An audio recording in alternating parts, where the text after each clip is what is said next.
जय हिंद दोस्तों, आप देख रहे हैं सफर आपके साथ न्यूज। इस वक्त हम मौजूद हैं दिल्ली के तुर्कमान गेट पे और हमारे साथ मौजूद हैं प्रसिद्ध सामाजिक कार्यकर्ता शफी देहलवी जी, जो शिक्षा और सामाजिक क्षेत्र में लगातार कई वर्षों से कार्य करते आ रहे हैं और इस क्षेत्र में अपनी वो स्वतंत्र पहचान रखते हैं। हमारे साथ मौजूद हैं, आइए उनसे जानेंगे कि फिलहाल वर्तमान में जो है वो किस तरह के काम कर रहे हैं और किन किन वर्ग के लोगों की मदद कर रहे हैं। शफी देहलवी जी, स्वागत है आपका। देखिए, ऐसा है, हमदर्द नेशनल फाउंडेशन ने अपने एक स्कीम शुरू करी कि वो बेवाओं को क्वार्टरली पेंशन देंगे और ज़रूरतमंद गरीब औरतों को जो काम करना घर में चाहती हैं उनके लिए सिलाई मशीन उनको प्रोवाइड करेंगे। उसके लिए औरतों ने सब लेन लगाए, सब लोग गए फार्म के लिए। इसके लिए वहाँ पर जब कहते रहे तो भीड़ ज़्यादा थी, तो उसमें सहयोग करने के लिए हमारा मिशन एजुकेशन आगे आया और हमने वहाँ पर OSD मुफ्ती साहब से मैं रिक्वेस्ट करी कि आप इसमें अगर थोड़ी सहूलत दे सकते हैं तो दीजिए, हम भी इस काम को आपकी मदद कर देंगे इस काम में। तो उन्होंने इस तौर पर हमें फार्म दिए कि लीजिए फार्म लीजिए, आप खुद ही जमा कर दीजिएगा, वहाँ धक्के की तो खाने की जरूरत नहीं पड़ेगी। तो हमने पिछले 4 दिन से हम यहाँ औरतों के फार्म सब फिलअप कर रहे हैं बगैर किसी कॉस्ट के, बगैर किसी खर्च के। या किसी चीज़ पर कोई खर्च नहीं लिया जाता है और उनको सबको हमने फ्री ऑफ कॉस्ट फी सबीलिल्लाह सबकी मदद की है। हिंदू, मुसलमान, सिख जो भी हैं यहाँ पर आस पास हमारे रहने वाले हैं, वो औरतें जब आई हमने सबके फार्म फिलअप करे हैं, सबके जाके जमा किए हैं वहाँ पर। और इसमें ये बड़ा काम है क्योंकि लोग जो कि बेवा औरत है, वो बूढ़ी है, उसकी मदद कौन करेगा? गरीब है, जो गरीब भी है बिल्कुल, जिसको मशीन मिलनी है, उसकी मदद कौन करेगा? तो हमने मदद के तौर पर यह काम किया है और लोगों ने दुआएं दी हैं। ये मालिक का शुक्र है कि हमने काम किया, उसको किया, इसको अंजाम दिया। आज आखिरी तारीख थी 15 तारीख, हमने किया है। ये कुछ औरतें और बाकी बची हुई हैं, इनको हम देख रहे हैं कि इनका भी काम हो जाए, इनके फार्म। देहलवी जी, काफी समय से आप शिक्षा क्षेत्र में कार्य करते आ रहे हैं, विशेष रूप से मुस्लिम समुदाय क्षेत्र में आप रहते हैं, तो यहाँ पर जो शिक्षा का स्तर है या और अन्य क्षेत्रों में जहाँ पे आप सेवा कार्य करते हैं, तो शिक्षा का स्तर को आज किस स्तर से, किस नज़र से देखते हैं? देखिए, सवाल, मैं मुस्लिम क्षेत्र में जरूर रहता हूँ, लेकिन हमारा मिशन एजुकेशन सब वर्गों के लिए काम करता है। शिक्षा का ताल्लुक किसी धर्म से नहीं होता। स्कूल में सबके बच्चे पढ़ते हैं। तो सवाल इस बात का, आज हमने मिशन एजुकेशन के तहत हमारी टीम है, हसन अख्तर साहब हमारे पास बैठे हैं और हमारे जनरल सेक्रेटरी हैं, राष्ट्रीय महासचिव, और हमारी पूरी टीम ने अभी हमने सर्वे किया।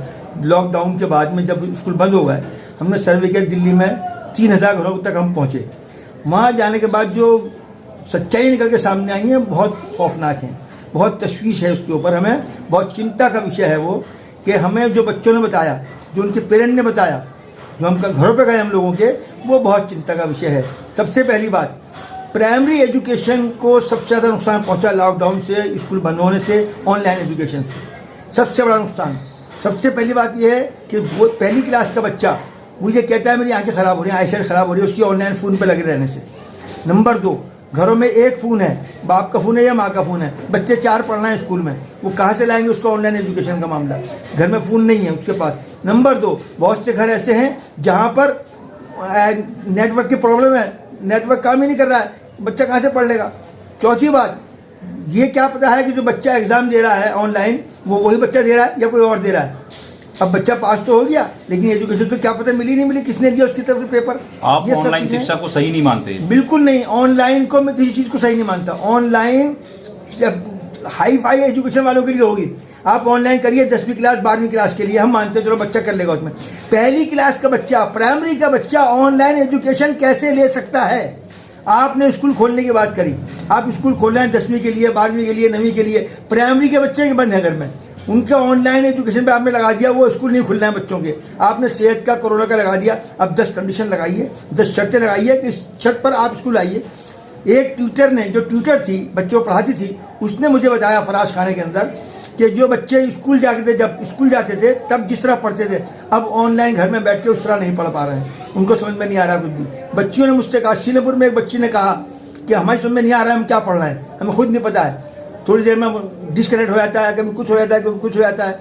और दूसरी बात, जो बच्चे पढ़ रहे हैं माँ बाप के डर से पढ़ रहे हैं, माँ किचन में खड़ी है, बच्चा मोबाइल पे लगा हुआ है, बजाय क्या पता ऑनलाइन देख रहे हैं, ड्रामे देख रहा है, टीवी देख रहा है, क्या देख रहा है उसके अंदर, क्या पता है उसको। तो ये सब चीज़ें उसमें प्रॉब्लम खड़ी हुई हैं और इस ऑनलाइन एजुकेशन में प्राइमरी शिक्षा बर्बाद हो रही है। इसमें दूसरा नुकसान क्या हो रहा है कि प्राइवेट ट्यूशन वाले, प्राइवेट कोचिंग करने वाले, प्राइवेट स्कूल खोलने वाले और प्राइवेट स्कूल जितने भी हैं, उन सबको आपने खुली छूट दे दी है। शिक्षा के 2 माध्यम बन गए हैं, 2 छोर बन गए हैं, एक गरीब की तालीम का, एक मालदार की तालीम का, एक पैसे वाले की तालीम का। आप वहाँ पर प्राइवेट एजुकेशन, प्राइवेट स्कूल वाले आज कह रहे हैं फीस जमा करो वरना नाम काट देंगे बच्चों का। कोई एक आदमी नहीं बोल रहा उसके ऊपर, कोई एक लीडर को बता दीजिए किसी लीडर। तो आप इसका क्या समाधान मानते हैं? इसका समाधान ये है कि सरकार ऐलान करे कि हम प्राइमरी स्कूल भी खोलेंगे, प्राइमरी स्कूलों को खोलिए। और नंबर 2, फीस के लिए कंडीशन लगाइए। आप स्कूल को आपने फ्री हैंड कर दिया, पेरेंट्स परेशान फिर रहे हैं, लॉकडाउन सबके लिए, तो लॉकडाउन में परेशानी भी है, लोगों की आमदनी भी नहीं है, रोजगार लोगों के बंद हैं। अब स्कूल वाले कह रहे हैं कि पैसे जमा करो वरना ऐसा कर देंगे। दूसरी बात, रीएम्बर्समेंट ट्यूशन फीस की हमारी गवर्नमेंट की पॉलिसी है, हर साल रीएम्बर्स ट्यूशन फीस होती है। जितने प्राइवेट स्कूल में पढ़ने वाले बच्चे हैं उनकी फीस सरकार देती है पूरे साल की, हर साल बच्चे अप्लाई करते हैं। पिछले साल जो 2020 में बच्चों ने अप्लाई किया था, आज तक फीस नहीं मिली हो, अभी तक फीस नहीं आई है उनकी पिछले साल की।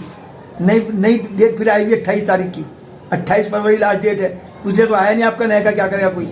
तो ये हालात है, इसमें है, लोगों के लिए बहुत परेशानी की बात है इसमें। दिलवी जी, एक तरफ जहां दिल्ली सरकार सरकारी स्कूलों में शिक्षा के बड़े बड़े वादे कर रही है और बड़ी सुविधाएं देखने को मिल रही हैं, तो वहीं दूसरी ओर कोरोना के चलते यहाँ पर पढ़ाई भी बाधित हुई है। तो इस पर क्या कहना चाहेंगे आप? किस तरह से बच्चों का भविष्य देखते हैं और शिक्षा क्षेत्र में किस तरह से आगे? दिल्ली सरकार के सीएम की और एजुकेशन मिनिस्टर की नीयत पर शक नहीं कर रहा हूँ। मैं ब्यूरोक्रेसी की अफसरशाही की बात कर रहा हूँ, जो बैठ के पॉलिसियाँ बनाती है। वो सरकार को गुमराह कर रहे हैं, वो अपनी मनमानी कर रहे हैं। एजुकेशन डिपार्टमेंट, ब्यूरोक्रेसी दिल्ली की अपनी मनमानी कर रही है, गुमराह कर रही है। अब बताएं मुझे आप, स्कूल को बेहतरीन बना देने से क्या शिक्षा आ जाएगी? शिक्षा तो टीचर से आएगी, शिक्षा तो बच्चे को पढ़ने से आएगी। उसको क्लास में माहौल मिले, उसको अपने क्लासमेट हो, उसके सामने उसका टीचर हो, बात करने वाला हो उससे, उसके इम्तहान देखने वाला हो, उसके पेपर को देखने वाला हो, तो बच्चे का माहौल बनता है। हम तो इस तरह पढ़ें। अब बच्चा अपने घर में बैठा हुआ किस तरह पढ़ेगा? और आपने कह दिया ऑनलाइन ठीक है, प्राइमरी स्कूल बंद, स्कूल खोलने का कोई इंतजाम ही नहीं है। और ये क्या बात हुई? तो इस अंदाज में मैं सरकार पर शक नहीं कर रहा, मैं जो ब्यूरोक्रेसी पॉलिसियाँ बना रही है, जिस तरह की पॉलिसियाँ बन रही हैं, एजुकेशन सिस्टम खराब हो रहा है, निज़ाम तालीम नया जो लागू किया है वो ख़राब है। इसमें सवाल हिंदू मुसलमान का है ही नहीं, हर का बच्चा, गरीब का बच्चा जो भी है वो मुतासिर हो रहा है। प्राइमरी एजुकेशन बर्बाद हो रही है इस चक्कर में। अब जिसके पास दौलत है वो प्राइवेट स्कूल में पढ़ा लेगा, प्राइवेट जगह पढ़ा लेगा, लेकिन गरीब का बच्चा कहाँ जाएगा? वो तो वहीं पढ़ता है सरकारी स्कूल के अंदर, वो स्कूल बंद है प्राइमरी का। और जब प्राइमरी एजुकेशन नहीं रहेगी तो हाई एजुकेशन कहाँ से लेके आओगे? ये 10वीं 12वीं क्लास तो रहेगी नहीं, फिर कहाँ से आएगी? जी, दिल्ली में आप शिक्षा के स्तर को कैसा मानते हैं? चाहे वो बात प्राइवेट स्कूल की हो या सरकारी स्कूल की, शिक्षा का स्तर जो है वो अभी किस तरह का है दिल्ली में? नहीं, शिक्षा का स्तर जो प्राइवेट स्कूलों में लोग प्रोवाइड कर रहे हैं उसको, उनकी मार्केटिंग है उसको दिखाते हैं बहुत बढ़िया है। मैं ही जानता हूँ, आप हमारे यहाँ 5वीं क्लास के किसी बच्चे को उठा के देख लीजिए, उससे एक पैराग्राफ ड्राफ्ट करा के दिखा दीजिए आप, मैं मान लूंगा कि हाँ ये सब सही है। ABCD ये तो सब कुछ करते हैं, सभी होता है। तो ये किसकी कमी मानते हैं? ये सिस्टम की, जो ब्यूरोक्रेसी है उसको खुली छूट मिली हुई है, ये है वजह।